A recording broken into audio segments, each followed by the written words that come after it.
agora estamos todos aqui, o Yair está lá no Skype. Queria dar um início ao painel.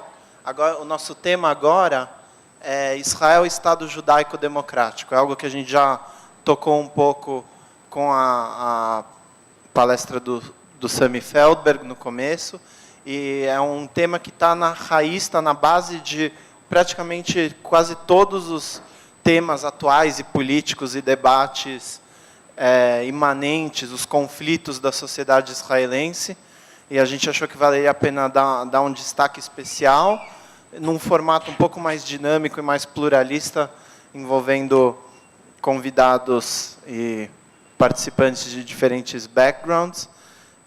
Só para introduzir, então, rapidamente, quem está acompanhando a gente, nós temos o Abraham Goldstein, presidente da Bnei Brit. Eu vou falar rapidamente, todos os currículos vocês têm no programa. O Rabino Ehud Kvin, Rabino Rogério Kuckerman, e lá no Skype, o Yair Mal, autor do Conexão Israel. Vou passar a palavra da ordem da direita para a esquerda de vocês. Primeiro, o Yair no Skype. Pode começar, Yair? Quanto tempo eu tenho? A ideia é cada um falar breves palavras sobre o tema, sobre a sua percepção, entre 5 e 8 minutos, 10 minutos.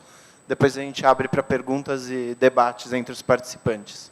Só uma observação que eu vou fazer, o Rabino Ehud me pediu para avisar que ele vai falar a parte dele em inglês, mas ele entende tudo em português, então ele vai participar do debate. Quem quiser fazer perguntas depois pode fazer em português também. Tá bom? Bom, e aí pode começar. Eu pedi que vocês recebessem 2 artigos que foram publicados no site onde eu escrevo, Conexão Israel. Então, eu vou assumir que vocês leram. Se não, quem não leu tem a oportunidade de ler depois. Então, eu vou, em alguns segundos, falar sobre mim. Meu nome é Yair. Eu cresci em São Paulo. E em 2005, fui morar em Israel. Com um grupo de amigos, a gente abriu esse site, Conexão Israel, onde a gente escreve nossas opiniões, informações e análises sobre todo tipo de assunto. E os 2 artigos que eu encaminhei foram publicados lá. O tema deles era casamento em Israel, que, ao meu ver, é um tema complicado.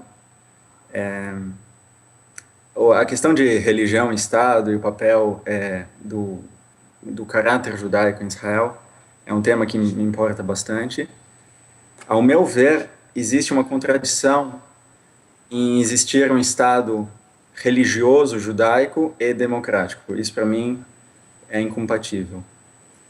Nesses 2 artigos que eu encaminhei, eu explico, eu e o outro autor, o Marcelão, a gente explica na questão específica do casamento, que é uma das mais problemáticas, o porquê disso.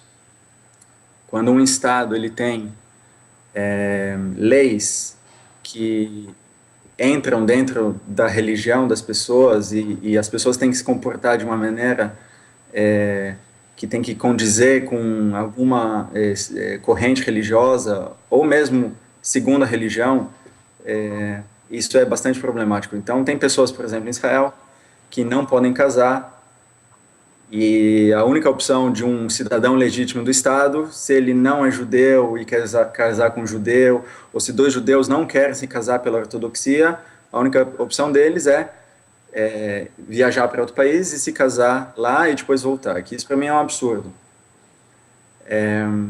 Eu vejo que é possível você ter um Estado judaico e democrático, desde que você interprete a palavra judaico não no sentido religioso.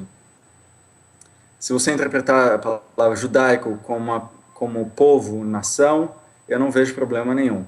Da mesma forma que o Japão é o país da nação japonesa e a Espanha é o país da nação espanhola, Israel é o país da nação judaica. Os espanhóis, os japoneses, eles podem ter minorias que não são da nação deles, onde eles têm direitos plenos, direitos e deveres, e assim eu acho que deve ser em Israel. Quer dizer, eu acho que Israel pode ter preferências, certas preferências, para pessoas que são da nação judaica, da mesma forma que qualquer outro Estado-nação pode ter esse tipo de escolha. Agora, a gente viu que, recentemente, a Espanha abriu uma opção de cidadania para judeus cujos ancestrais foram expulsos há 500 anos da Espanha. Isso é um direito pleno da Espanha de considerar quem eles acham que fazem parte da nação espanhola e quem não. E quem não, se quiser imigrar para a Espanha, tem uma outra via de imigração. Assim, eu acho que tem que ser em Israel. Um outro aspecto judaico que eu acho que Israel pode ter dentro de si é os feriados e as festas judaicas podem existir de uma maneira nacional.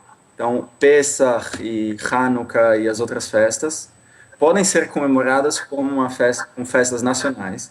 Os não-judeus serão feriados de trabalho, e isso não prejudica de forma alguma os não-judeus.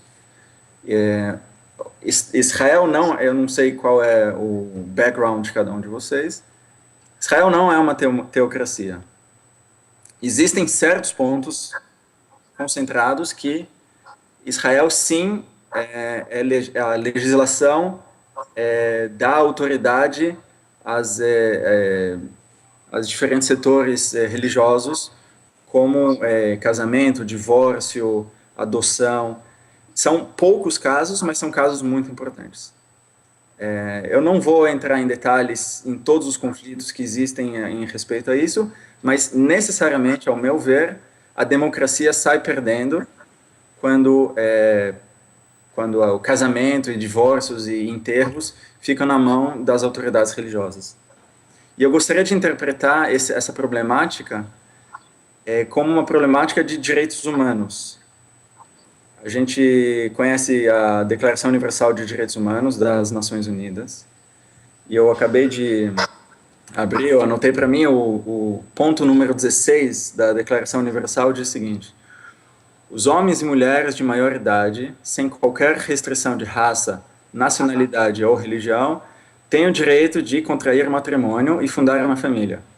Gozam de iguais direitos em relação ao casamento, sua duração e sua dissolução. Então, está aí as Nações Unidas, Israel como membro das Nações Unidas, assinou aí embaixo. Só que existe uma violação no que diz respeito a esse ponto que eu acabei de ler. Então, eu acho que Israel pode ser um Estado judaico, desde que a religião e o Estado estejam bem separados. E a palavra judaica seja interpretada num sentido nacional, não religioso. Muito obrigado, Yair. Eu passo agora a palavra ao Abraham Goldstein. Bom dia. É uma satisfação, meu nome, em nome da Bnei Brit, estar com vocês aqui esta manhã. E para abordarmos um tema tão relevante e tão importante que vem nos acompanhando nos últimos anos, que é a interpretação e entendimento se o Estado de Israel pode ser um Estado judaico e um Estado democrático. Eu gostaria de colocar primeiramente da seguinte forma: se o Israel é um Estado democrático, a resposta é claramente sim. Não há dúvida de que o Estado de Israel é um Estado democrático. Nós, antes da fundação do Estado, a recondução da formação do Estado, que eu prefiro dizer, nós vivíamos numa diáspora de 2000 anos. Numa diáspora que tivemos que aprender a conviver com uma diversidade muito grande de religiões, de culturas. Então, o que quer dizer isso? Nós temos o conhecimento acumulado numa história de 2000 anos em saber viver na diversidade. Saber viver com a diversidade. E com toda a adversidade que essa diversidade também nos trouxe e as dificuldades que ela nos trouxe. E nós soubemos administrar, soubemos sobreviver e soubemos viver e produzir ao ponto de chegarmos onde nós chegamos, mesmo depois da grande destruição humana que foi o Holocausto. Então, nós sabemos o que é isto. Nós sabemos o que é viver diverso e com culturas. Isto formou a base do Estado novo do Estado de Israel na sua formação, na sua declaração de independência em 48. Então, o que eu quero dizer colocar com isso, é dizer o seguinte: em 48, formado o Estado, dentro de uma formação multicultural, de uma base de origem de pessoas que vieram de vários pedaços do mundo, com uma acumulada experiência de diversidade, isso formou o Estado, e a sua primeira assembleia, sua primeira representatividade foi formada em 1949. Aí nós estamos falando da questão democrática do Estado. O primeiro Knesset, formado em 49, Israel tinha 506 mil eleitores. Como engenheiro, não posso deixar de lhe dar os números, e é muito importante nós atentarmos, entendermos a formação desses números e como eles se comportaram nos últimos anos. Em 49, tínhamos 506 mil eleitores. Em 2013, Israel tinha 5 milhões e 56 mil eleitores. Eleitores são aqueles que têm direito a voto reconhecido pelo sistema. Israel tem uma cláusula de barreira, todos vocês sabem o que é isso, a cláusula de barreira de 2%, que é uma das menores do mundo. A Dinamarca tem 2%, a Alemanha tem 5% e a Turquia tem 10%. No Brasil, nós tentamos aprovar, aqui foi tentado aprovar a cláusula de barreira de 5%, só que não foi aprovada pelo Supremo Tribunal Federal por causa da restrição democrática que isso pode causar aos pequenos partidos. Então, o Brasil não tem cláusula de barreira válida. Existem outras condições. A recomendação geral da Comunidade Europeia é que a cláusula de barreira seja até 3%. Partidos políticos em Israel, tem mais de 30 partidos, isso o Samuel falou há pouco. E, em geral, em toda a história, quando a gente analisa a história das eleições do Knesset, o Knesset é formado por 120 cadeiras fixas, desde a sua fundação, e participam de 10 a 15 partidos diferentes na formação, toda vez que há uma eleição. Então, você tem 30 e tantos, desses 30, aproximadamente um terço, a metade, são eleitos para participar do Knesset. Israel tem leis, as leis básicas, não tem uma Constituição. Inglaterra também não tem uma Constituição, e vive há centenas de anos com isso. Não é necessário ter uma Constituição. O que precisa é ter leis conhecidas, leis que é de comum acordo da estrutura da sociedade em que esse povo vive. E Israel tem leis básicas, e, principalmente, tem uma Corte de Justiça ativa e presente que faz com que todos os princípios que estão reconhecidos na Carta de Formação do Estado sejam efetivamente mandados e cumpridos. Assim, Israel tem todos os elementos institucionais presentes, apesar dos constantes riscos militares desde a sua fundação. Então, é um Estado democrático. Tem uma tabela que eu formei mostrando as eleições israelenses desde a sua primeira, de 49. Na primeira eleição, 85% dos eleitores votaram. Isso foi se mantendo um número bastante alto para a realidade internacional de países democráticos, onde o voto é facultativo. Esse número se manteve sempre acima de 75%, 77%. Ok. Obrigado.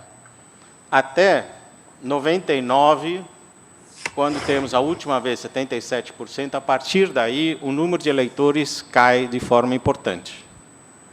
77%, depois vai para 66%, 63%, 63,9% e 67% foi a última eleição de 2013.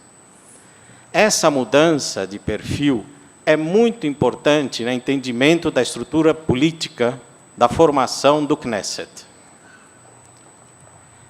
Na próxima slide, se você enxerga o perfil da sociedade israelense, ele é 75% composto de judeus, 20% de muçulmanos,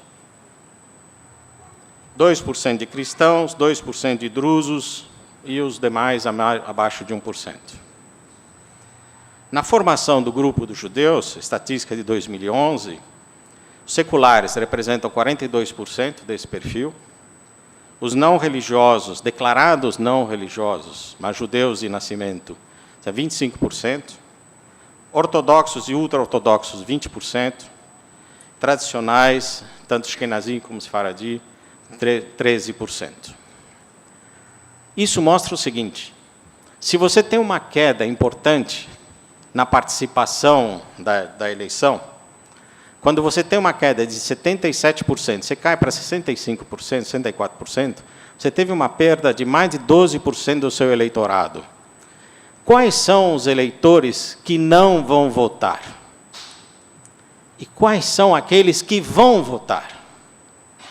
Os que votam são aqueles que têm engajamento, são aqueles que são fundamentalistas, são aqueles que estão efetivamente envolvidos numa causa. Aqueles que acreditam no mundo ideal, talvez, um mundo genérico, onde todos vão para o bem, efetivamente, muitos deles acabam acreditando que é melhor ir para a praia, vou me divertir mais naquele dia, como citou Samuel, ou viajar. Mas, efetivamente, eu deixei de votar. Deixei de votar por uma frustração, deixei de votar porque achei que não era importante, deixei de votar por alguma razão. E isso a democracia não permite. E aí é o risco que a própria democracia traz para a sociedade. A sociedade é representada pelo resultado de uma eleição, que tem 120 membros, fazem parte do coração pensante e ação que toma as decisões políticas e distribui a economia do país, que Israel é o Knesset. Se esse Knesset sofre uma mudança de composição por causa dos acordos necessários para a sobrevivência, e aí temos que lembrar sempre o seguinte: qual é o objetivo de um político? Seja qual for, em Israel, Estados Unidos, Brasil, Alemanha, o objetivo de um político é sobreviver politicamente. Ele vai fazer a composição que ele precisa para conseguir manter o governo na forma que ele mantém o seu poder. Então, as composições são feitas, são arranjadas como resultado das eleições que cada um dos cidadãos decidiu optar. E aí a responsabilidade, Israel mudou nos últimos anos, mas a responsabilidade por essa mudança é grandemente por aqueles que não foram votar.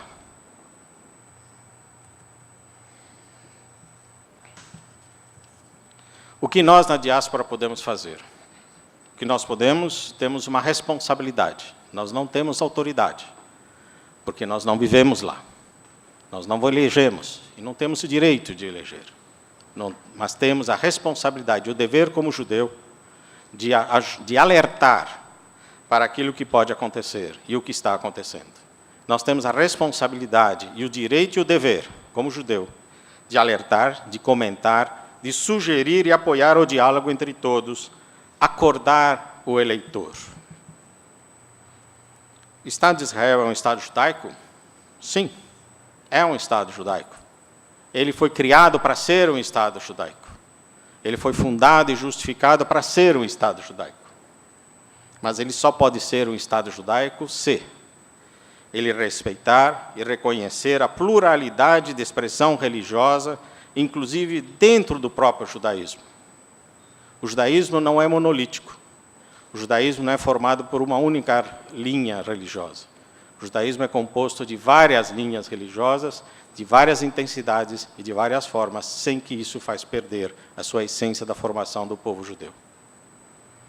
Deve adequar as leis de forma a igualar os deveres e os direitos de cada cidadão, independente de sua preferência religiosa. Promover e manter políticas nacionais de educação que abordam o entendimento e integração de todos os cidadãos. Manter o caráter judaico do Estado restrito à observação do calendário, como disse há pouco a Yael, e ao contínuo e livre ensino dos valores humanos do judaísmo. Deve promover e apoiar iniciativas populares que procurem estabelecer relações de confiança com os vizinhos da região, inclusive os palestinos. Esses devem escolher o seu caminho, reconhecendo a mútua e saudável existência. Conclusão, digo, Israel é um Estado democrático. Sim, sem dúvida, ele tem todos os requisitos institucionais para isso. Sua população deve se manter presente e atuante continuamente, Israel é um Estado democrático, um Estado judaico? Sim, desde que reconheça e respeite a diversidade do próprio judaísmo.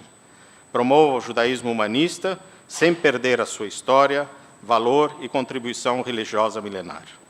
E, para finalizar, uma frase de Shimon Peres.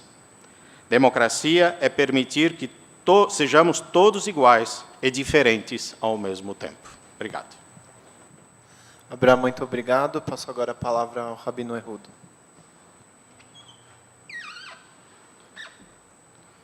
Good morning. I'll speak in English today.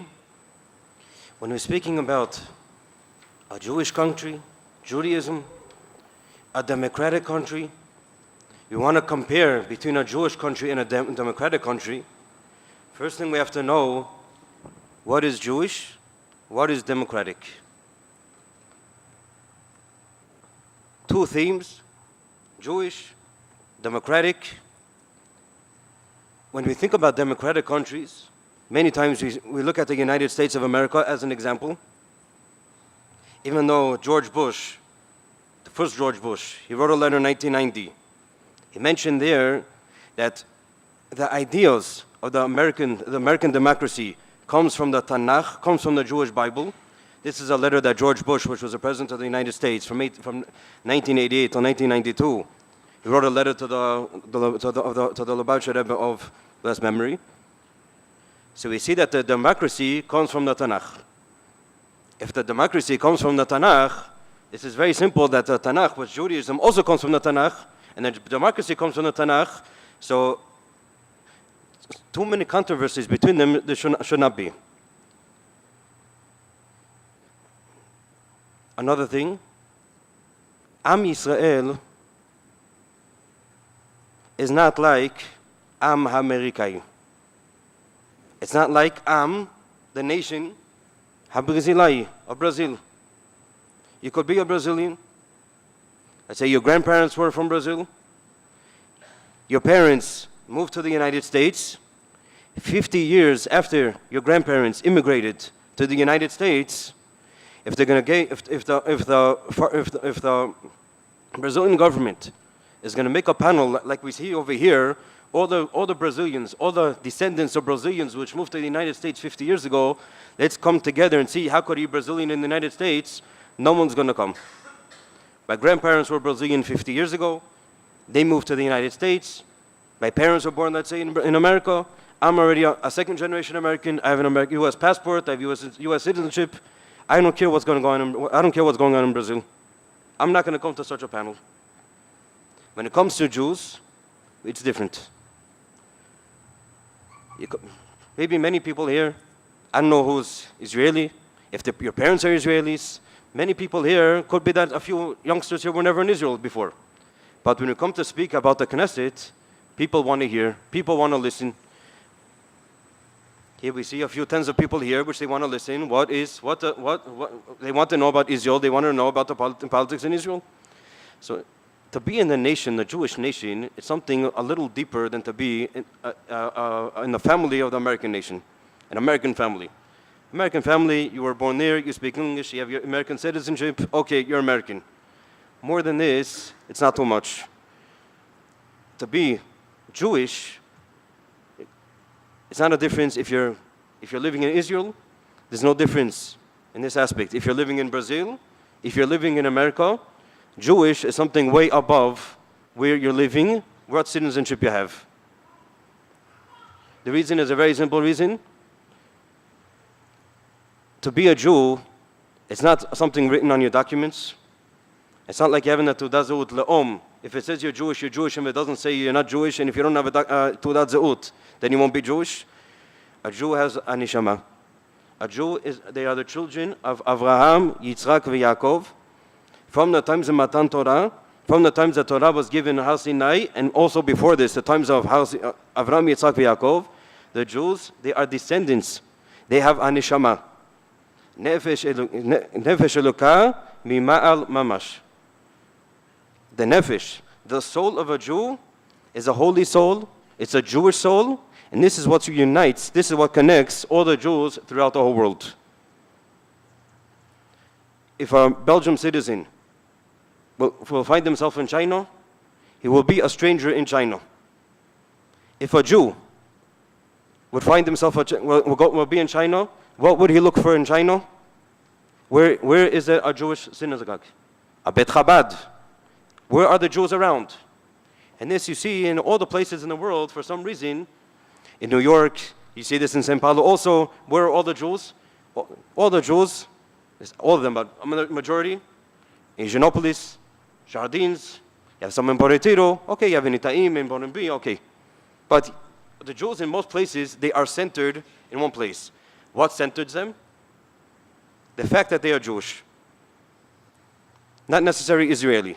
Israeli, American, they're Jewish. So one thing is, the first thing, to be part of the Jewish nation has to do with the neshama. It's a holy soul, which every Jew has from the times of Avraham, Yitzhak, and Yaakov. This is what connects between all the Jews. This is one thing. Now, when we speak about democratic, we mentioned from before that the democracy took from the Tanakh. Now, if we open the Code of Jewish Law, we have there a few chapters which also speak about democracy. So if you have a few chapters in the Jewish Code of Law, those which want to check, it's chapter 156, 163. You have the end of 231. You have also speaks about democracy, decisions made with democracy. So if you have so many chapters and so many laws dealing with democracy in the Code of Jewish Law, it's a very simple thing that a contradiction you cannot have. Now,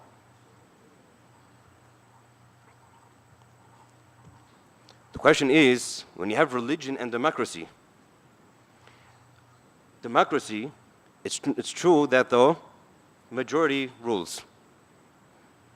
The majority rules, but what do you do with the minority when the majority rules?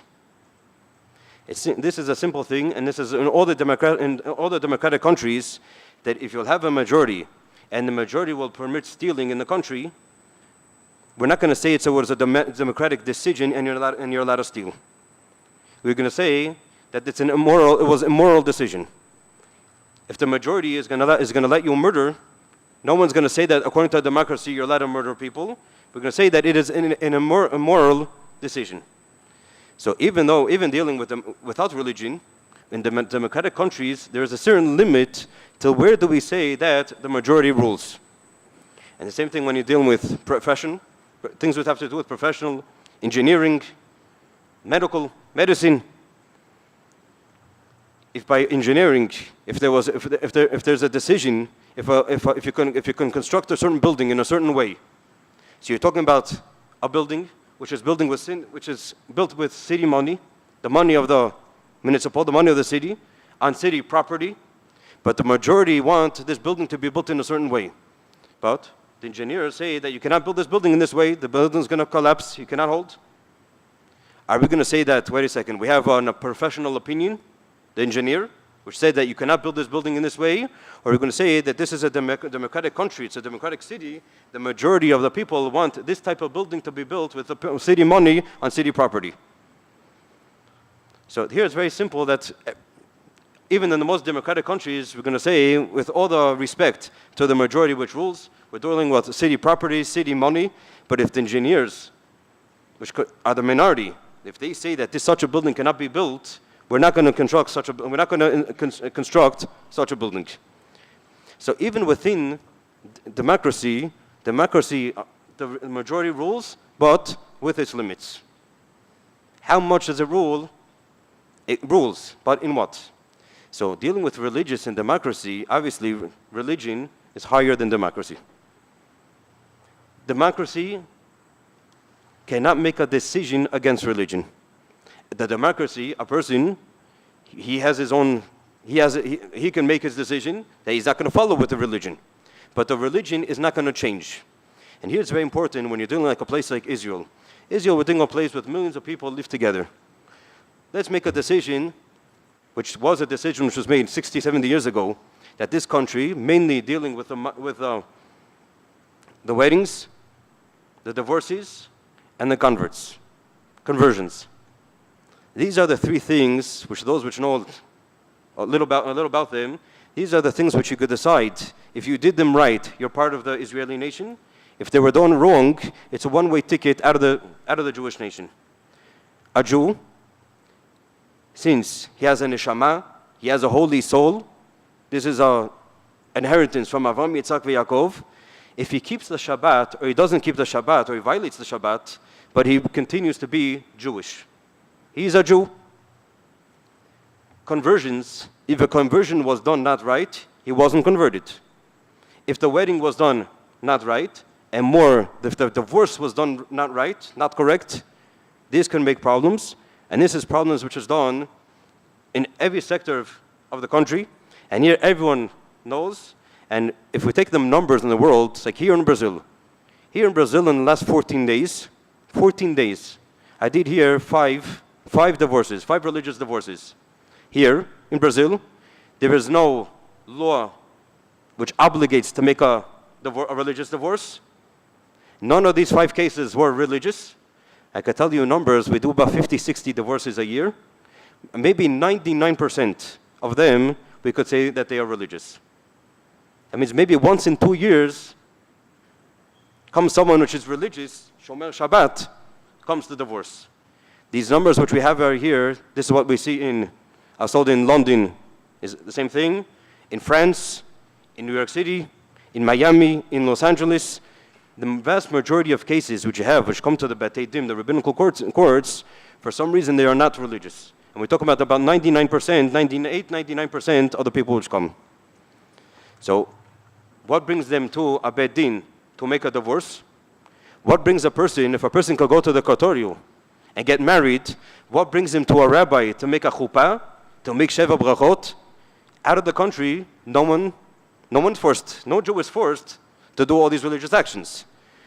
But a Jew, he might be Shmirat Shabbat, Kashrut, he might be more absorbent, or less absorbent, but they know there are certain places they have the red lines. And these red lines, if a person is not ignorant, he is not going to pass these red lines. And this is every place in the world, and this is what they have also when they created the democratic state in Israel. They knew one thing: it's a Jewish state and it's the democratic state. Things which deal with the population could be democratic, but a democracy as a democracy has its limits, has its red lines that they're not going to let, in the name of the democracy, to ruin the Jewish nation. So, well, making short, the question, if a democracy and the Jewish country, if they could go together, for sure they could go together. Democracy comes from the Tanakh.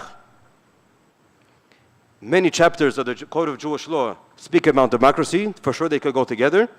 But one thing you have to know, you have the freedom of speech, freedom of act, but you have to know where are the red lines and not pass these red lines. Muito obrigado, Rabino Ehud. Eu passo a palavra agora, last but not least, para o Rabino Rogério. Bom dia. Eu quero começar agradecendo a Agência Judaica, a Bnei Brit, acho que no programa de vocês tem uma lista longa de entidades que copatrocinaram, apoiaram esse evento. Acho que é um evento de grande importância, os temas que vocês vão abordar ao longo do dia de hoje, alguns deles são relativamente polêmicos e não abordados na frequência que eles deviam ser nessa comunidade. Que me leva ao primeiro ponto sobre a questão sobre o Estado judaico democrático. Da mesma forma que o Rabino Cohen, eu quero começar falando sobre o que quer dizer democrático e o que quer dizer judaico.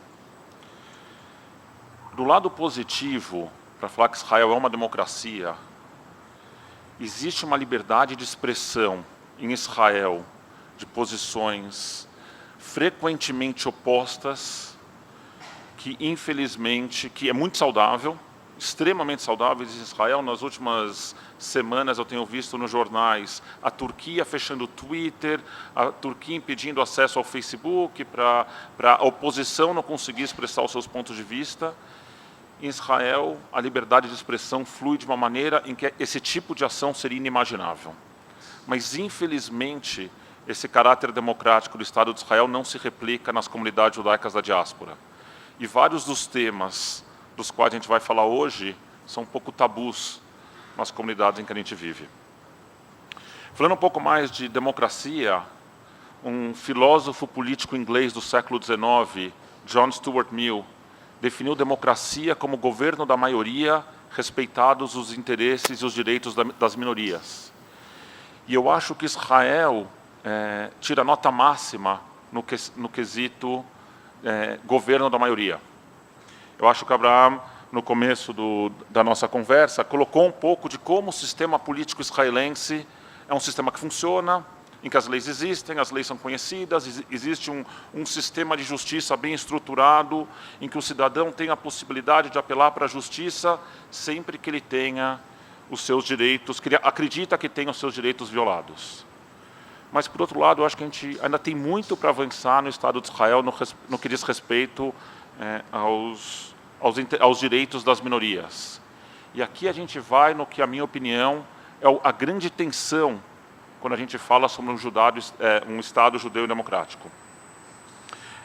Na minha cabeça é um pouco como se a gente fosse aqui começar a falar em futebol.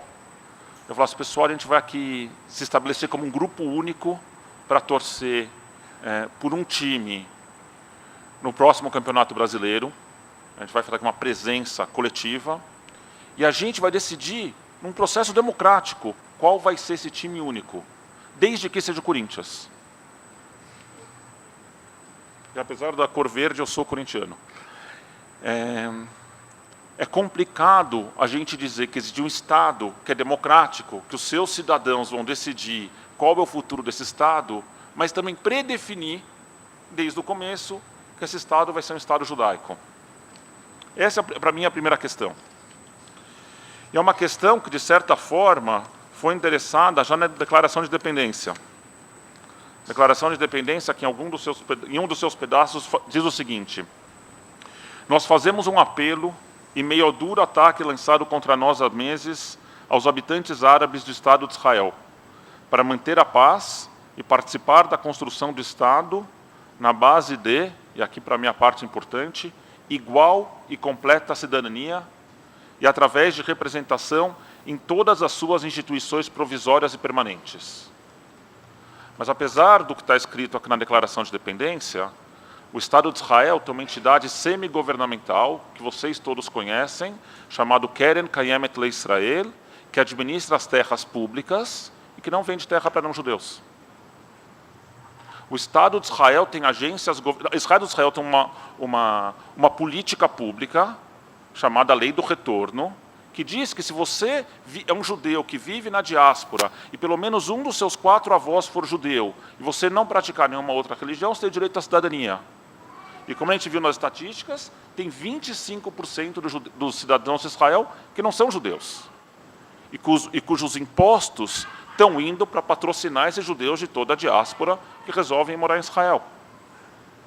O Estado de Israel acabou de lançar a ideia de uma iniciativa que eles estimam em $1 bilhão, dos quais o Estado de Israel pagaria 1/3 para estimular a identidade judaica na diáspora. E se eu sou um cidadão árabe israelense e é o dinheiro do meu imposto que está indo para pagar os 300 e tantos milhões de dólares que vai custar ao Estado essa iniciativa, eu me pergunto, cadê a base de igual e completa cidadania? Essa é a primeira pergunta, o caráter democrático para o Estado, que para os judeus, com todos os problemas que foram levantados, tem uma questão de pluralismo religioso, e tem uma questão de imposição religiosa, mas apesar de todos esses problemas, eu acho que para os cidadãos judeus, para os 75% dos cidadãos judeus do Estado de Israel, a democracia funciona bem. A pergunta, eu acho, é o que acontece para os 25% que não são judeus. Mas isso me leva a uma outra pergunta, que é o que quer dizer um Estado judaico? Antes de mim falaram sobre as duas dimensões, sobre entender judaísmo como uma identidade nacional, entender judaísmo como identidade religiosa. Se a gente fala de os franceses têm a França, os japoneses têm o Japão, os americanos têm os Estados Unidos, os judeus têm Israel, você não tem cidadãos morando nos Estados Unidos que não sejam americanos. Você não tem cidadãos morando dentro da França que não sejam franceses, mas você tem cidadãos morando dentro de Israel que não são judeus. Então, a definição de qual é esse caráter judaico do Estado é complicado.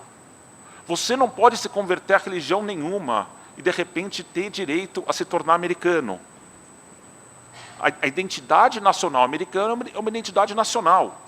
Para você receber a cidadania americana, ou você nasceu filho de pais americanos, ou você nasceu dentro dos Estados Unidos, ou você tem que fazer uma prova em que ninguém pergunta sobre religião.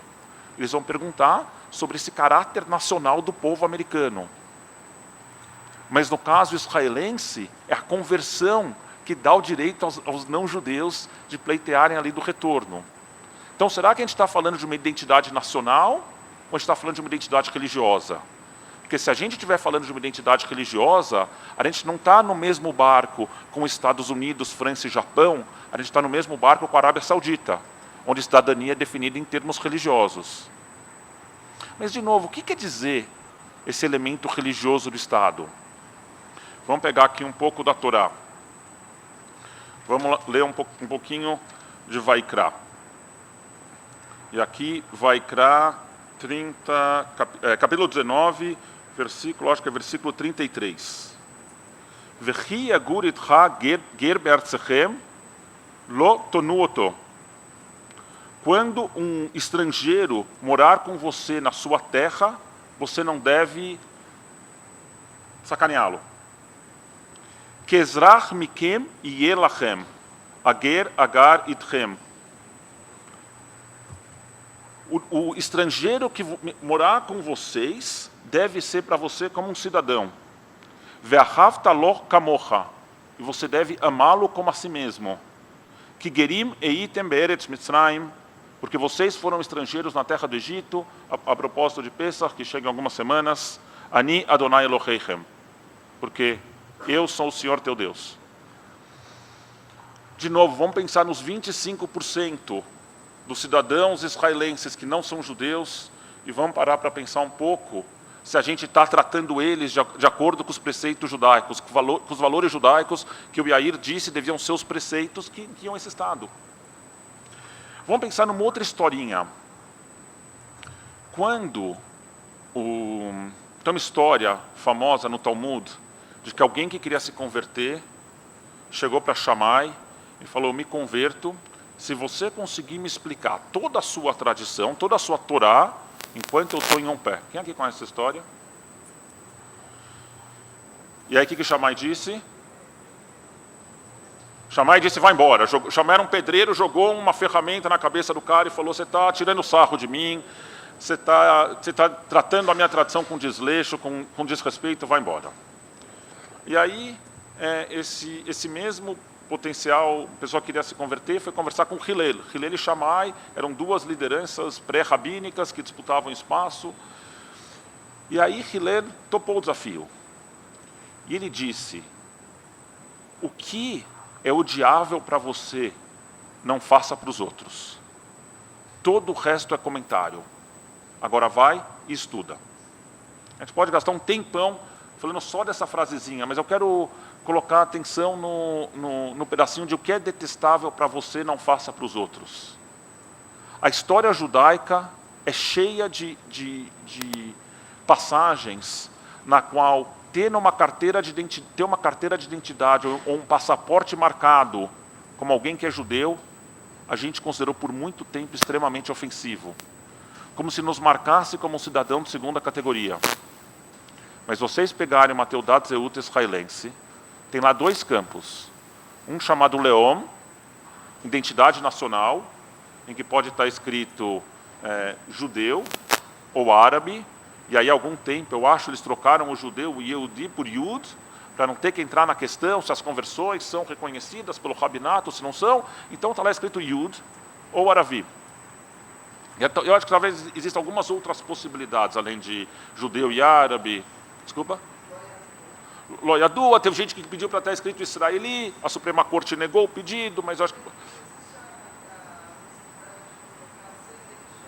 Não, aí, esse é o outro campo. O outro campo, esse é o campo Leão.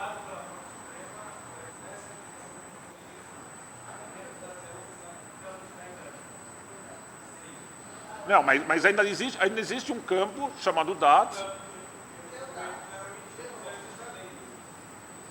Então, a minha pergunta é, onde está o princípio de que é detestável para você, não faça para os outros? Tem mais uma questão. Voltando um pouco sobre a questão da democracia.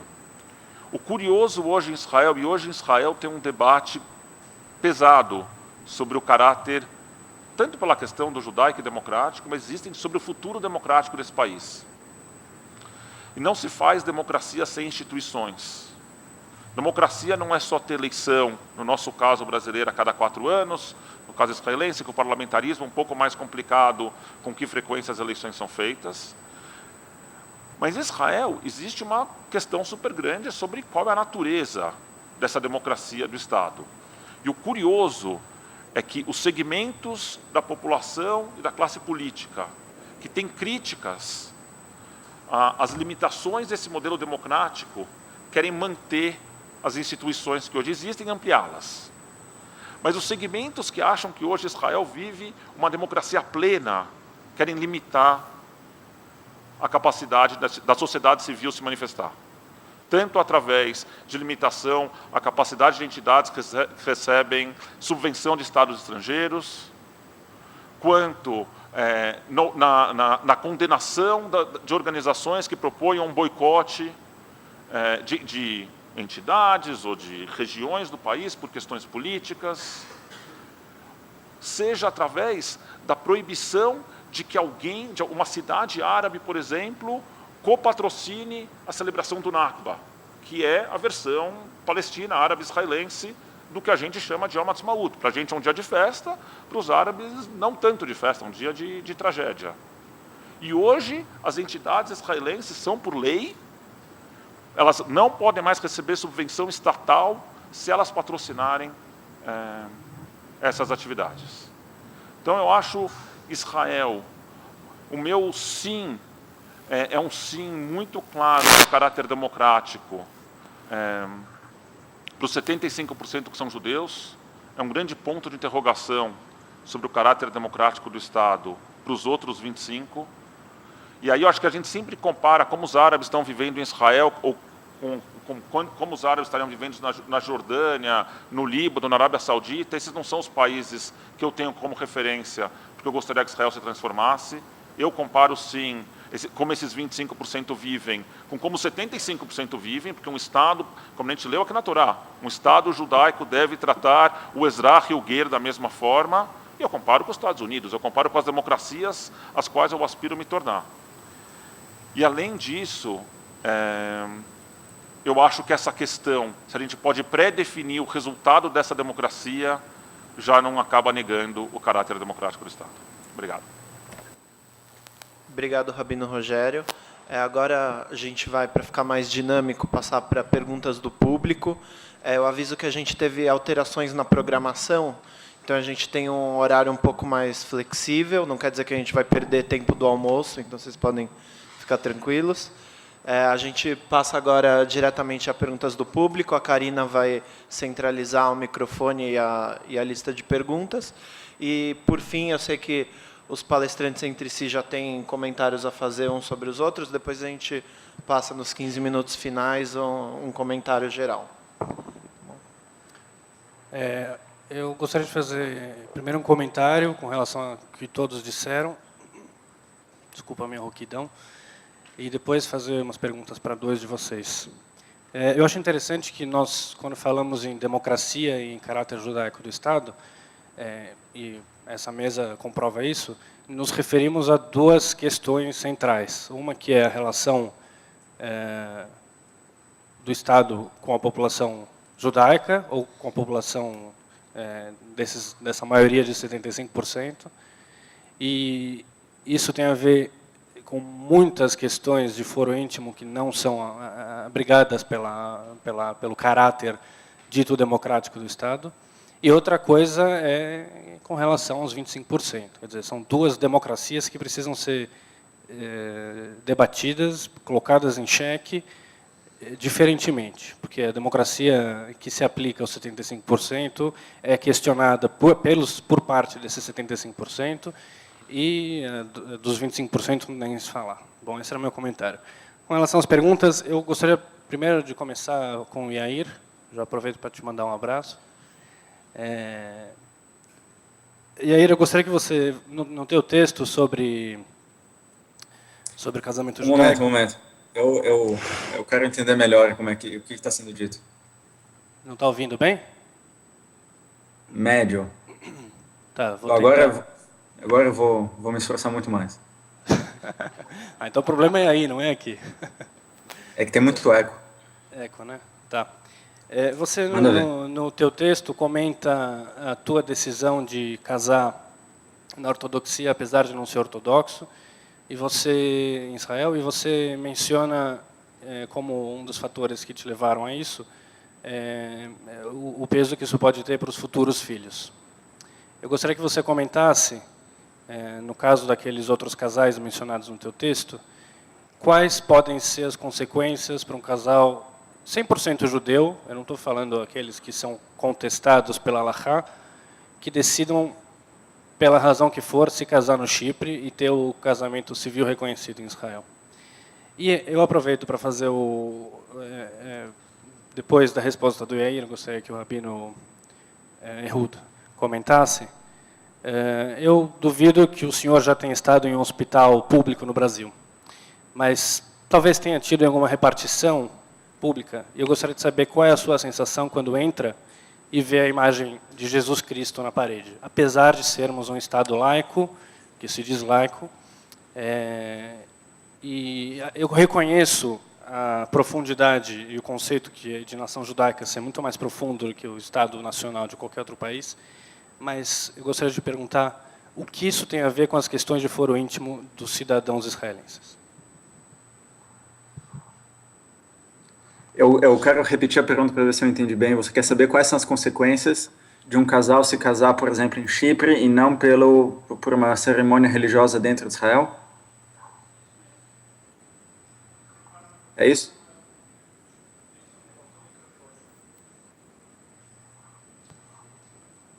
É isso mesmo, é isso? Yair, é isso mesmo. Eu só estava sem o microfone. Tá bom.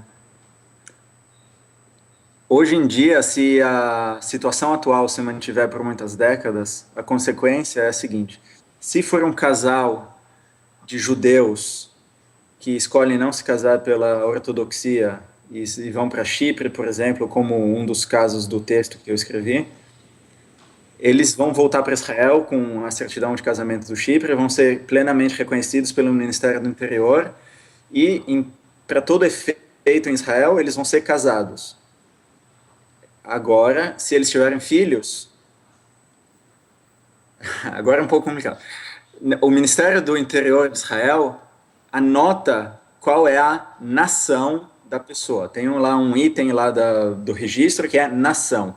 E a nação pode ser judeu, árabe, druso. É uma mistura de etnicidade com religião. Não é bem separado. Mas, de toda forma, está lá escrito.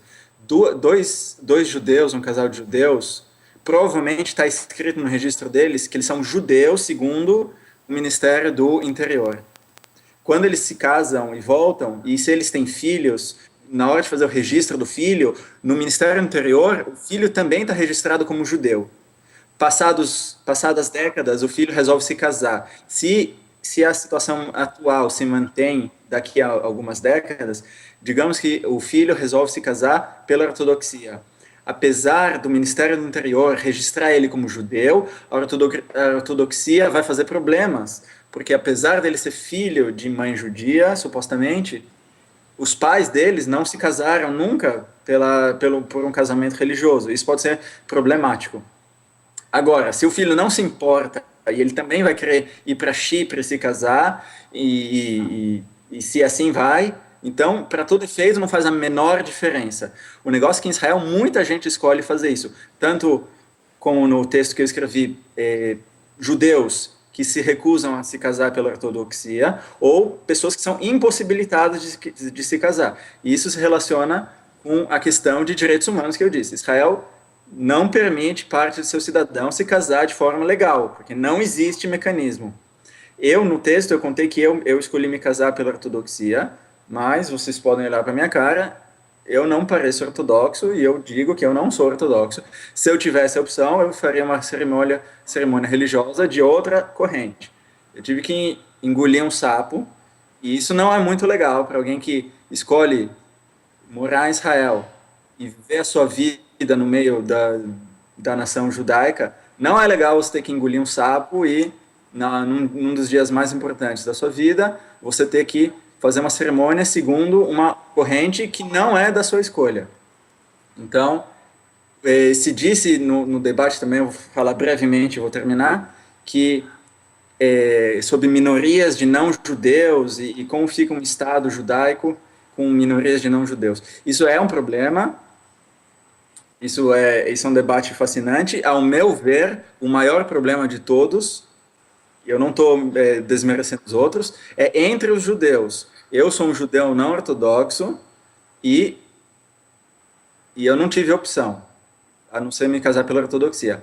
A religião estar ligada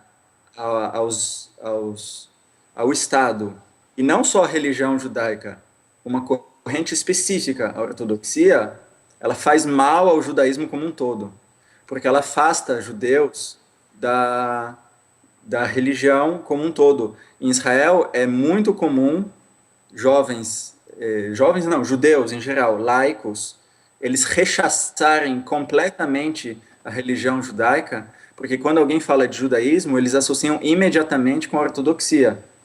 Então, a ligação entre religião e Estado, ela não só é má para a democracia, ela é péssima para o judaísmo próprio. Quem se preocupa com um judaísmo saudável que floresça, também deveria ser do seu interesse essa separação.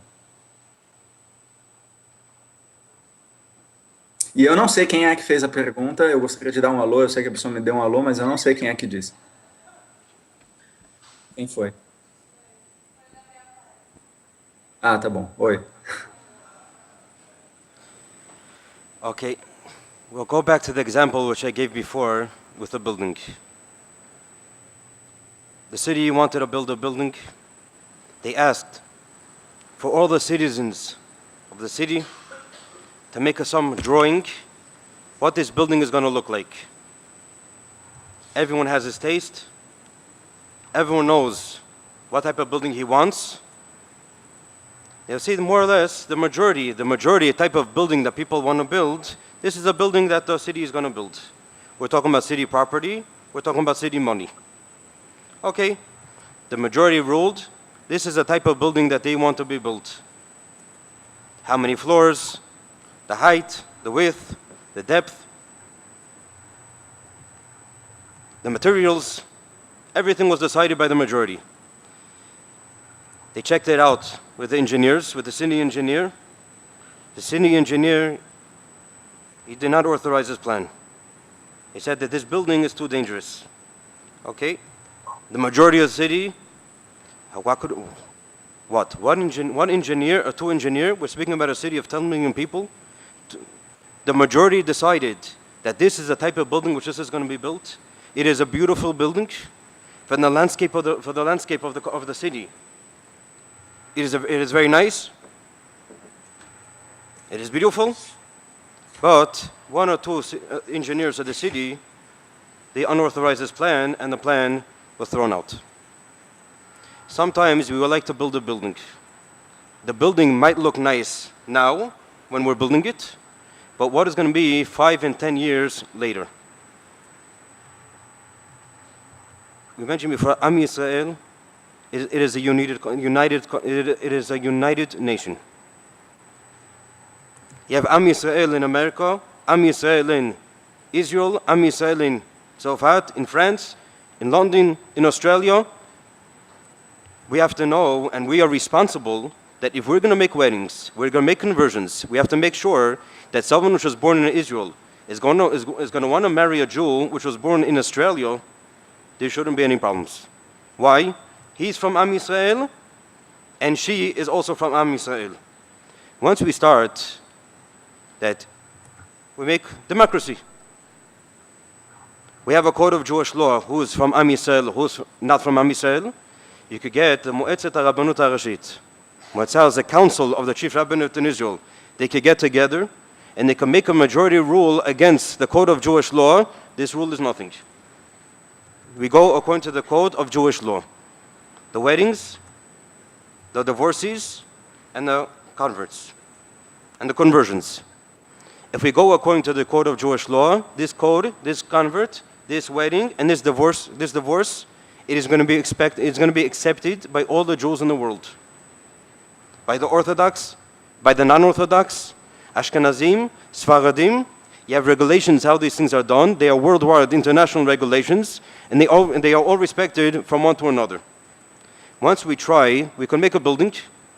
The building might look nicer if we change it, but a few years later on, we're not going to have one Am Yisrael. Am Yisrael is going to be divided into many nations. One is not going to be able to marry to another one.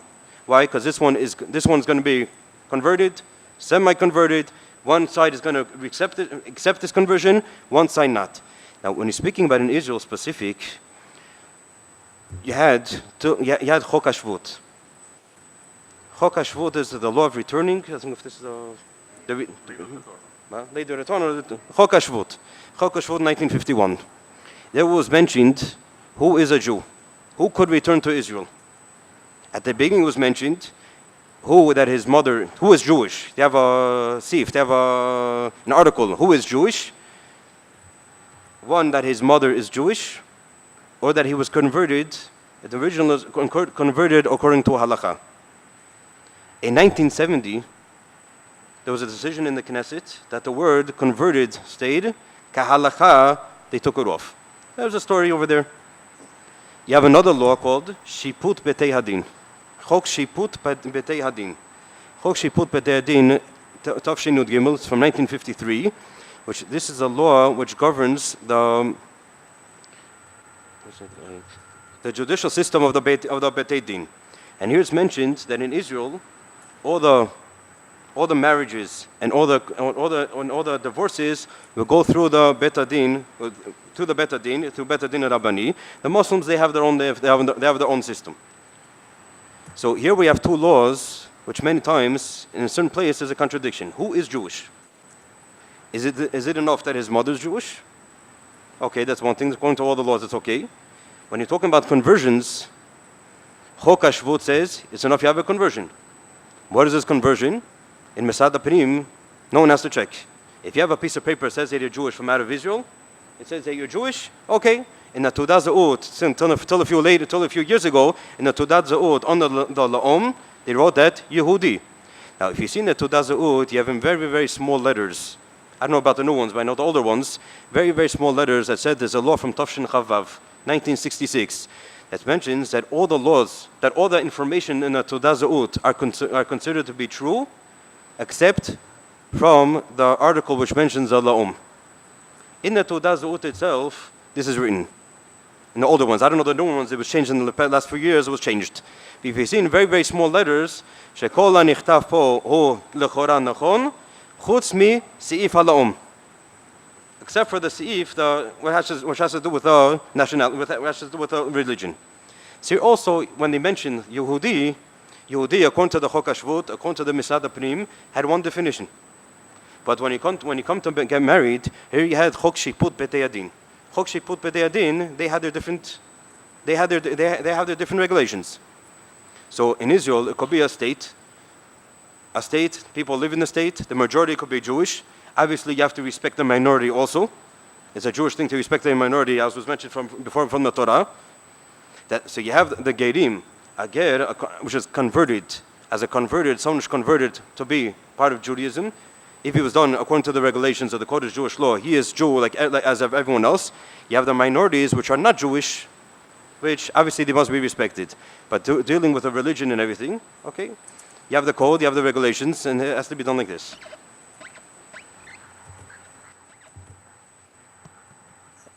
Alô. Bom dia a todos. Meu nome é Ariel. Então, eu gostaria de fazer alguns apontamentos sobre o que foi falado até agora, principalmente em relação ao que foi falado antes. Vamos lá. São vários, tá? Então, eu acho que vai tomar algum tempo.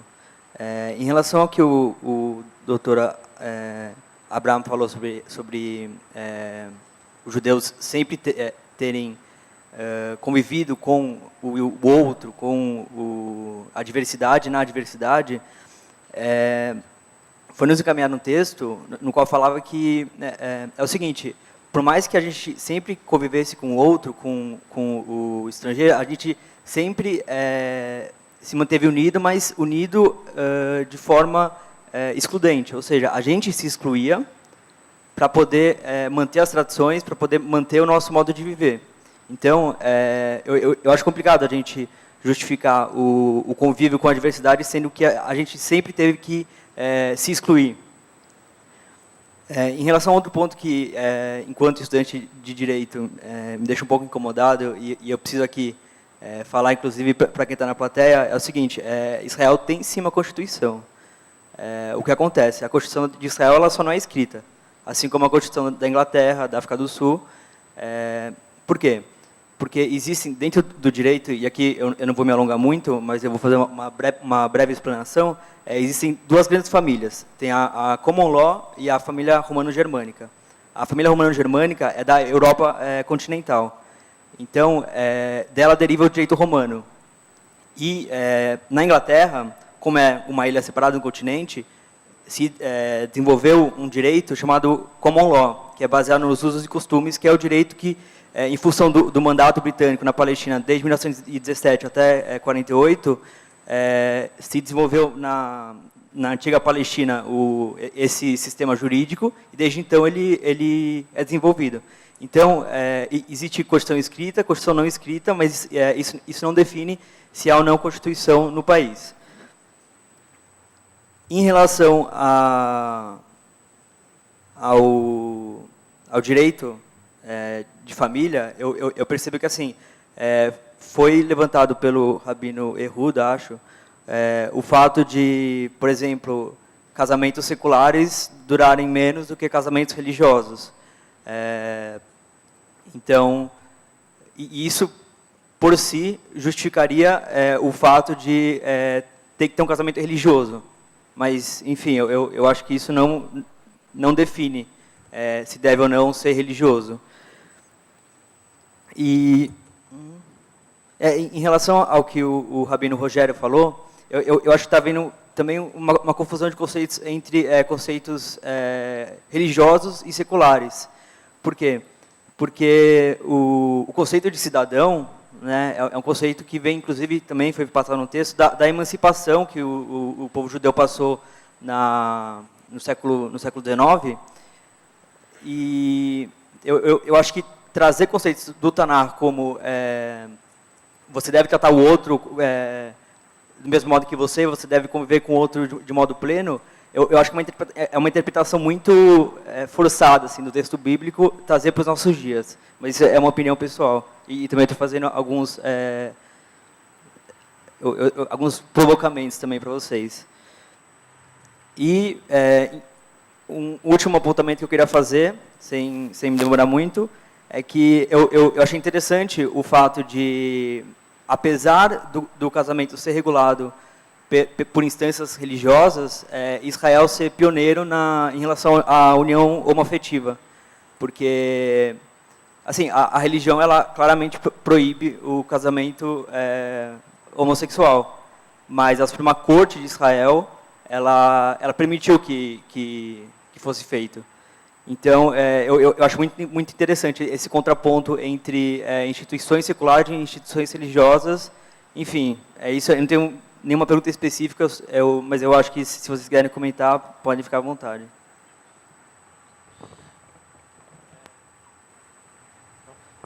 Acho que esse debate dá para prolongar muito, mas para a gente maximizar a produtividade do tempo, a gente pode mais duas pessoas fazerem perguntas e depois a gente passa para todo mundo, todos os convidados da mesa comentarem os pontos que forem levantados.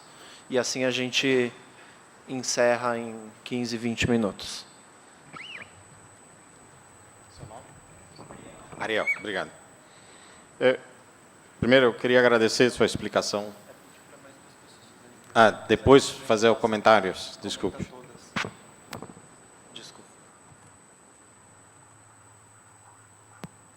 Alô? Pra falar? Bom, na verdade é uma pergunta para todos e eu queria levantar um questionamento que para mim deveria ser o principal nessa questão, é que só existe um país no mundo que é considerado um Estado judeu, que é Israel. Depois de quase 2000 anos de exílio, finalmente a gente conseguiu um Estado que reconhece, todo mundo, acredito aqui que todo mundo reconhece que é um Estado judeu. E a minha colocação é que se não é lá que a gente vai respeitar as tradições milenares que sempre acompanharam o povo judeu na história até o século XIX, como as normas que todo mundo concordava, a maioria do povo concordava, se não é lá que a gente vai respeitar elas, pelo menos no que diz as linhas vermelhas, como o Rabino Ehud levantou, aonde a gente vai acontecer isso? Onde que a gente vai respeitar elas? O que eu quero dizer é que eu acho que é muito importante um Estado democrático como Israel reconhecer que existem normas que a gente não pode quebrar dentro da tradição judaica milenar, que afetaria toda a constituição do povo. Eu estou me baseando muito no que o Rav Ehud falou, o Rabino Ehud, que é muito importante para manter a unidade do povo, saber respeitar essas normas. E a minha pergunta é como vocês enxergam que sobreviveria todo o equilíbrio entre o povo se simplesmente a gente abandonasse isso por causa de uma maioria, ou não sei se é uma maioria, ou simplesmente quebrasse isso e tentasse ir para frente sem essas regras que fundamentam o que foi o nosso povo, sempre foi assim, o que sempre a gente perdurou durante os anos. E é uma pergunta de reflexão, se vale a pena arriscar toda essa estabilidade simplesmente para se dizer um Estado mais democrático, ou se não vale a pena manter esse status que gera assim polêmicas, que gera desconforto, como levantou, tem desconfortos, mas vale a pena quebrar tudo isso simplesmente para se dizer mais democrático?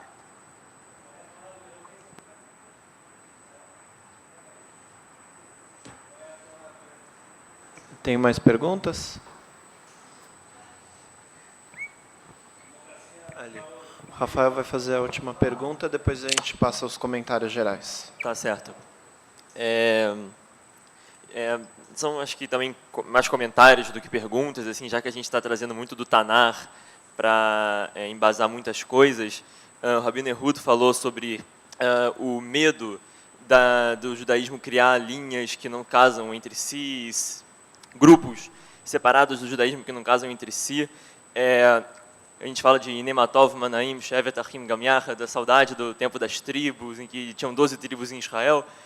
Durante muito tempo, as 12 tribos não casavam entre si.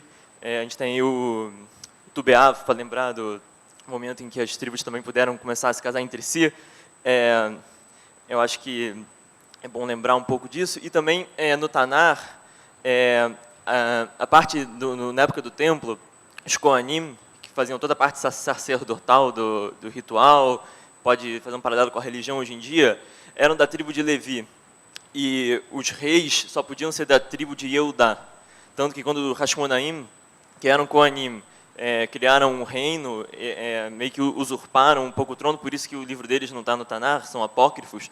Eu acho que assim, a gente tem uma clara distinção entre religião e Estado estabelecida na época do Tanar, com essa divisão das tribos. Eu acho que isso é uma referência que a gente pode usar também como inspiração para os dias de hoje, já que a gente quer trazer um pouco o Tanar para esse debate. Obrigado. Vou passar agora já para os convidados começarem a responder. Começo pelo Abraão. Ariel, eu só queria fazer um comentário da parte que você me citou. Com relação à nossa convivência durante 2000 anos na diversidade, você observou de que nós vivemos na diversidade, mas nós nos excluímos. Nós ficamos no nosso espaço. Eu queria observar para você o seguinte: se a gente analisa todo o período, não é bem assim. Enquanto nós queríamos manter a nossa identidade como judeus e manter os valores que compunham a história da nossa formação, nós dependíamos muito da influência do meio em que nós estávamos. Se nós estávamos no meio que era aceitador, que deixava com que a gente pudesse viver livres como cidadãos daquele espaço e também manter a nossa identidade judaica, nós nunca tivemos problemas de conseguir interagir e conviver na sociedade. Nos momentos, e que são os momentos tristes da história, em que nós não pudemos viver como judeus, aí nesse momento nós optamos, durante vários momentos, mas há momentos também diferentes, que eu vou citá-los. Nós tivemos que optar por soluções de shtetl, soluções de nos fechar nos espaços, criar os nossos muros, nossas defesas, porque para manter a identidade judaica, já que o mundo externo que nos circundava não nos aceitava como tais. Então, isso são momentos em que nós tivemos uma integração grande com a sociedade. No momento na Península Ibérica, quando os muçulmanos, o Islã, os muçulmanos estavam dominando aquela região, houve uma interação e uma convivência, uma contribuição mútua das duas estruturas culturais, religiosas, durante séculos, até o momento que ela foi rompida por uma decisão religiosa do governo espanhol. Tivemos também uma vivência muito grande de judeus como franceses, até o momento que a França diz que judeu não pode ser militar, é um traidor, com Dreyfus. Tivemos na Alemanha pré-nazista, onde nossos judeus eram muito mais alemães do que judeus, bastante assimilados, inclusive na estrutura da formação da sociedade alemã, mas contribuintes cientificamente, do ponto de vista de ciências sociais, tudo mais, grande contribuição à formação do pensamento alemão. No entanto, fomos taxados por uma decisão que, como raça inferior, numa decisão histórica que todos vocês conhecem. Então, e na Rússia, principalmente, nós tivemos que viver excluídos, porque fomos excluídos. Nós tivemos que viver num espaço que nós reservamos, porque nós fomos obrigados a isso. Era uma forma de nos defender das ações dos czares, que, nos seus momentos de fúria ou nos seus delírios, tomavam uma decisão de dizer, olha, vai atacar aquele grupo lá que eu quero matar alguns. Então, esse tipo de ação que nós tivemos que conviver durante esses 2000 anos, momentos de tranquilidade, momentos de muita dificuldade, mas isso mostrou para nós duas grandes contribuições que eu posso citar. Uma, que nós sabemos enfrentar as adversidades, desde que nós mantenhamos os nossos valores. Segundo, é que nós temos por que fazê-lo. Temos uma tradição, temos uma história, temos uma vida, temos uma história que devemos respeitar, dos nossos pais, dos nossos avós, dos nossos bisavós, toda a nossa formação. E temos a responsabilidade com isso.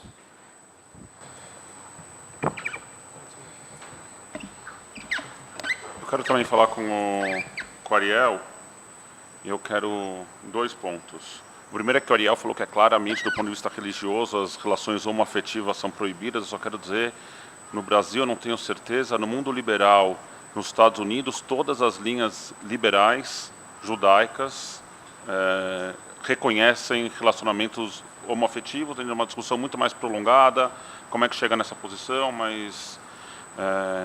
então, dentro desse reconhecimento do pluralismo religioso dentro do judaísmo, eu só quero dizer que não é verdade que o judaísmo não aceita o relacionamento homoafetivo. É verdade que alguns segmentos dentro do mundo judaico não aceitam e outros segmentos aceitam. A outra coisa, você comentou do meu uso do texto bíblico. Eu quero dizer que eu concordo com você. Eu acho que em 2014, pegar um verso do Tanakh e aplicá-lo fora de contexto na realidade judaica de Israel ou do Brasil, não é isso que eu estou propondo. O que eu estou dizendo é que, assim como o Dr. Avraham falou, que o que a gente espera é que Israel tenha uma implementação de valores judaicos, esses valores judaicos derivam do texto do Tanakh e de 2000 anos de pensamento rabínico pós-Tanakh, tá certo? E é um pouco desse caldo de cultura que saem esses valores judaicos. Para mim, a questão do respeito ao estrangeiro não é uma questão pequena na tradição judaica. A gente está chegando em Pesach, no meu modesto entender, é a celebração desse momento. A história do nosso povo é a história de um povo que se define no momento de opressão. E quando você fala dos Estados Unidos, como os Estados Unidos se definem? Se definem pela independência, de um ato de coragem. Quando você pensa como o Brasil, as histórias que a gente conta quando a gente ganhou o tricampeonato em 1970. Quando os judeus contam a sua história, eles contam a história de terem sido oprimidos na terra do Egito. E, portanto, quando você tiver um Estado, você vai tratar bem o estrangeiro, o órfão, a viúva, porque você sabe o sentimento de um dia ter sido oprimido. Para mim, trazer esse valor desse texto bíblico, filtrado por 2000 anos de tradição rabínica, determina um pouco do que quer dizer ter um Estado judaico.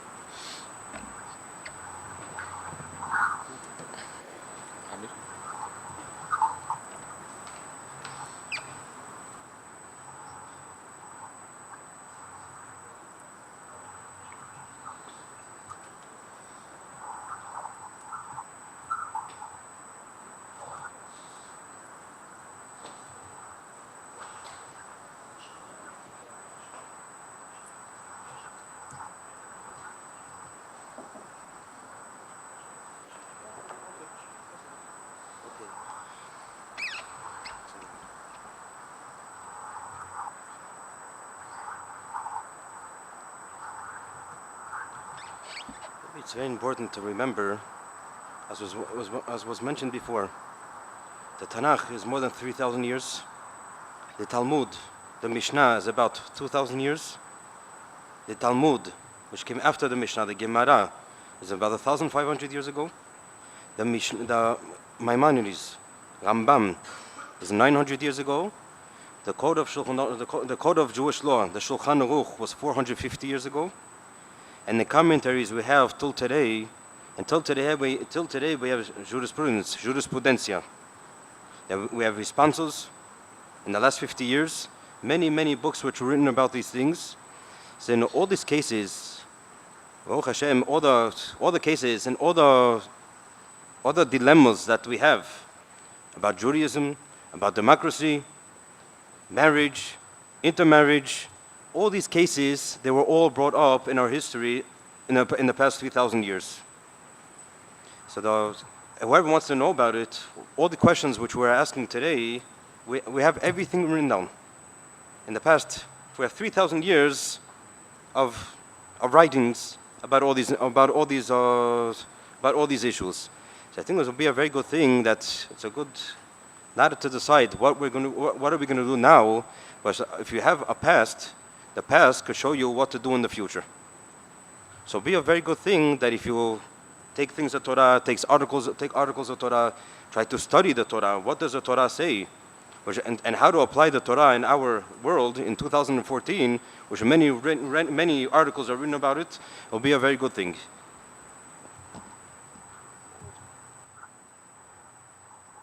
Yair, pode fazer seus comentários. A penúltima pergunta, eu não tenho certeza se eu entendi bem, eu gostaria de repetir, vocês me confirmam se eu pesquei a ideia geral. É que se Israel poderia tomar certas liberdades no que diz respeito à sua identidade judaica, porque seria uma pena, depois de 2000 anos de diáspora, finalmente ter um país judaico, que é o único país dos judeus, e que teria uma certa perda ao povo judeu se certas atitudes do Estado judaico não fossem levadas adiante. Eu entendi em geral a ideia?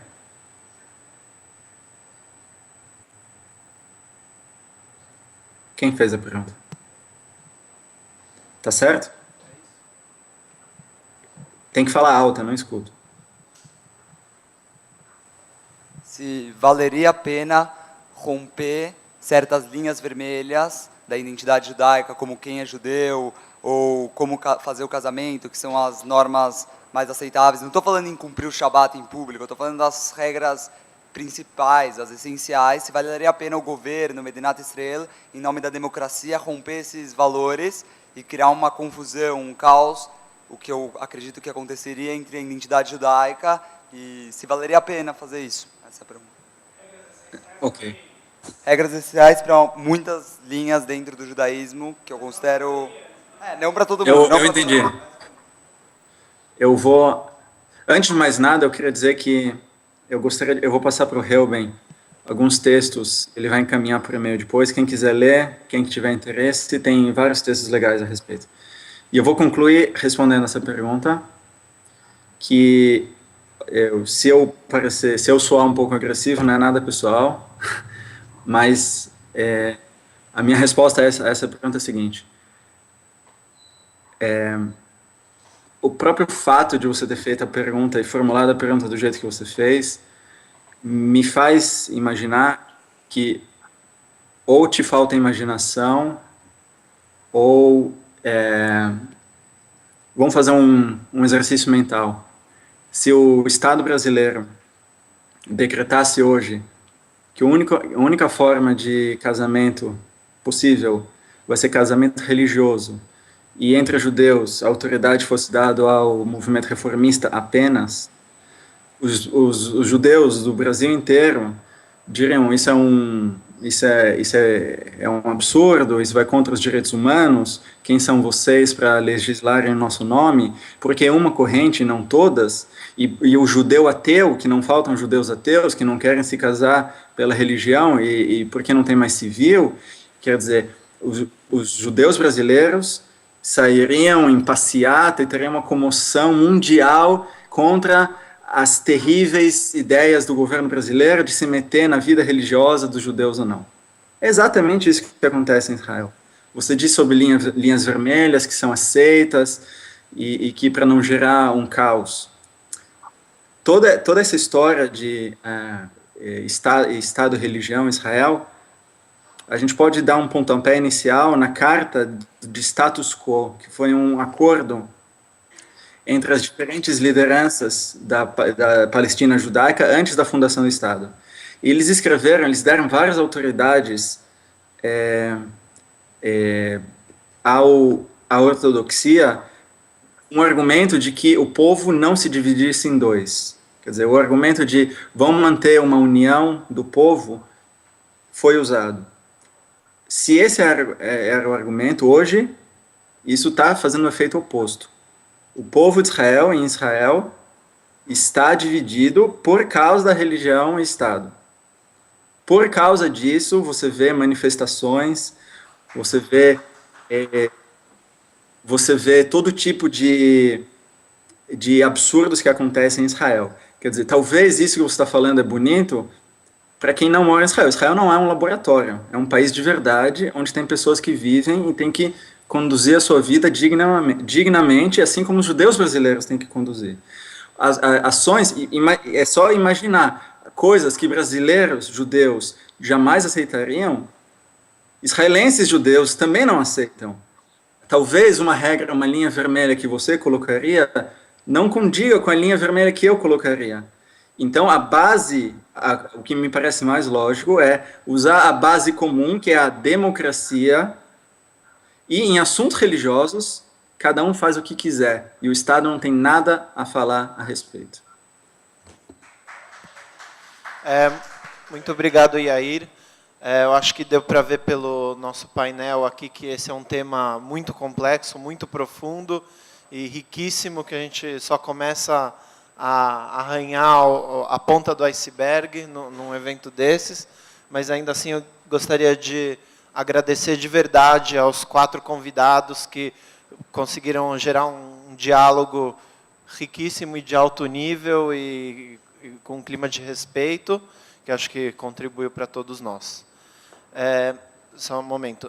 Antes de passar a palavra para a Levital, só alguns recados práticos.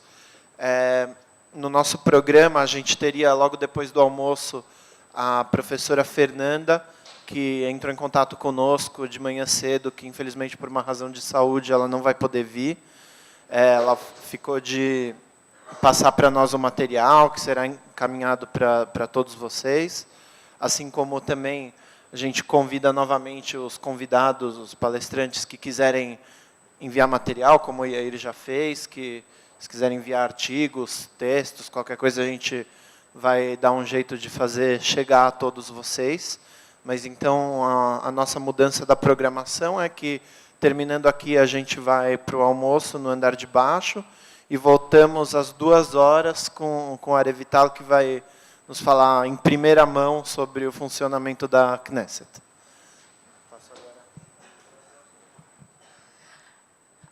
Antes de tudo, quero agradecer quero agradecer a nossos palestrantes. É um momento de agradecer a todos, porque na manhã, quando começamos, era um pouco cedo e queria esperar que tenham mais gente. Então, antes de agradecer a nossos palestrantes, porque são parte do grupo mais amplo de instituições e de gente que nos ajudaram muito para ter este evento, que só começa, é o primeiro passo de um projeto que vai continuar. Então, quero agradecer primeiro de tudo a Abraham, porque não é só palestrante, mas é presidente de Bnei Brit, onde estamos agora, e obrigada por toda a ajuda que nos oferecem. Rabino Ehud, obrigada. Rabino Rogério, obrigada. Yair, toda rabá. E regards to our homeland. תמסור דש בבית. E aproveito para agradecer também a todas as instituições que nos ajudaram. Primeiro de tudo, o Consulado Geral de Israel em São Paulo, se merecem, CONIB, a Fiesp, Bnei Brit já falamos, e a RIMAX que nos ajudou muito nisso. Também a todos os palestrantes que já estiveram aqui, eles que vão chegar. E também, claro, a toda a equipe nossa, que trabalhou muito, e realmente muito, para ter este evento. Esther, que se for por motivos pessoais, não pode ficar conosco, mas a diretora educativa nossa. Rafael, que é o coordenador deste projeto, que vocês receberam dele todo o contato, junto com a Tati. E também está aqui Alex, o Shaliach nosso, e depois vai chegar outro Shaliach, André, que vocês conhecem. E a todos vocês, mas ficam conosco, porque ainda estamos só no começo. Então, Bete Avon.